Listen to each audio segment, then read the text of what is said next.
Bonsoir à tous, nous recevons ce soir Jean-Charles Orsucci, candidat à tête de liste Corse Terre de Progrès, Course Gattara di Brimour. Bonsoir Jean-Charles Orsucci. Merci d'avoir répondu à notre invitation en compagnie de Pierre-Simon Pauli. Bonsoir Pierre.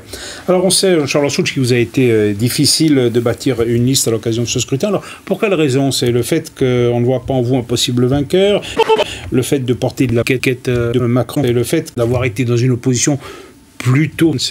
Comment vous expliquez? Non, ça a été difficile comme ça avait été difficile en 2015 et en 2017. Cette fois aussi, parce que je n'ai pas la chance d'être, quand vous êtes le maire de Corse ou le patron de la collectivité d'Ajaccio, mais... Un mouton. Alors justement, comment vous vous situez dans ce combat politique? Est-ce que vous êtes le candidat d'Emmanuel Macron en Corse?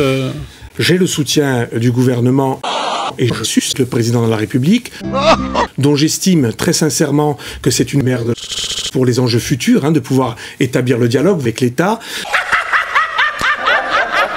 Vous savez que c'est mon dada, et j'entends bien là-dessus jouer cette petite musique.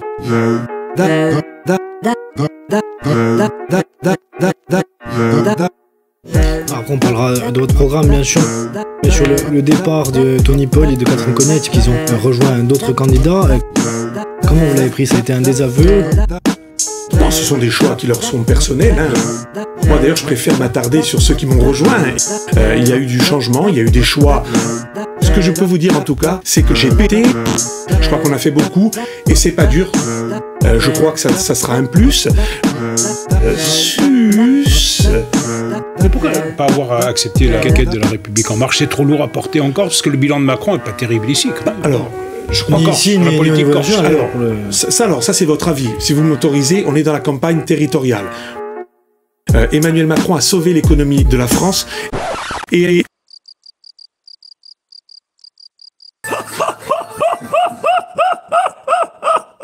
c'est vrai que je suis Macron. Il en a une très grande... Et sincèrement, il n'y a pas un pays au monde, et en particulier, il n'y a pas un pays socialiste au monde qui a fait cela. Demandez aux Espagnols et aux Italiens... Espagnols, Italiens. Les Allemands ont fait ça. Et j'ai rassemblé une bonne partie de la social-démocratie et de la gauche. Ouais, le queue, t'as raison, le queue. Alors vous l'avez dit, on est contre... vous êtes un déchet. Alors, nous ne sommes pas ni dans un projet libéral, ni dans un projet nationaliste, ni dans un projet socialiste, ni dans un projet corse, ni dans un projet pragmatique, ni dans un projet progressiste, ni dans un projet républicain. Là-dessus, je veux être très clair. Mon projet est un projet nationaliste.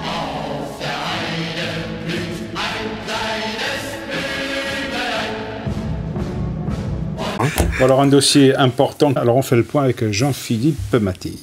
Lors 15, le maire de Bonifacio a été un soutien de poids dans l'élaboration du CAC pendant plus de 4 ans. 4 ans. Et la barre qui va ramener sa gueule à la roulotte. Non. Le plan devait être modifié. À ce moment-là, l'élu La République En Marche balance son port. Balance ton quoi. Juste quand même rappeler que nous sommes très fiers dans ce groupe de ce qu'il a été fait par La semaine dernière, c'est José-Pierre Modiconat qui montait au créneau. Il va falloir passer d'une vision un petit peu dogmatique à une vision pragmatique des choses. Nul doute qu'il poursuive sur cette voie s'il venait à être réélu. Alors aujourd'hui, qu'est-ce que vous voulez faire? Mais j'ai envie de vous dire, tout était tout propre. Mais vous dire qu'aujourd'hui, il faut niquer des maires, c'est un élément important. Le terrain du stade de Fouf est un espace stratégique agricole. Combien d'agriculteurs se sont installés? Combien de terres ont été valorisées? Combien des projets immobiliers fleurissent? Mon petit, cette paix, c'est pourquoi luttent tous les vrais guerriers. Non, mais attends, quel maire de... Non, le maire de Bonifacio, peut-être. Non, mais alors là, vous vous trompez. Une politique globale pour que... je répète, aujourd'hui, pour rassurer l'opinion publique... un élément important de votre programme, c'est le social. Alors la CLIC, l'association de lutte contre la pauvreté, a adressé une lettre aux candidats en leur posant un certain nombre de questions, notamment celle-ci. Quelles solutions innovantes préconisez-vous pour faire régresser la pauvreté?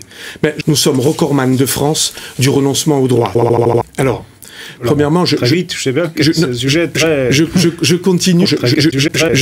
Vous seriez prêt à privilégier une alliance avec Gilles Simeone, plus qu'avec Laurent Marcangeli? Je crois qu'on n'est pas dans une élection territoriale. Moi, je suis devant vous à une majorité plus large. Vous avez quand même déclaré, moi je serais dans une majorité où le bureau du président de l'exécutif et de l'Assemblée, il y aurait le drapeau corse, français, européen. Dans le but, c'est assez clair. Alors, je vous félicite, Jean-Baptiste, de suivre avec attention ce que je peux vous dire. Merci Jean-Charles Succi. Ce sera là votre conclusion. Ecco, buonasera a tutti et encore merci à vous, Pierre. Buonasera.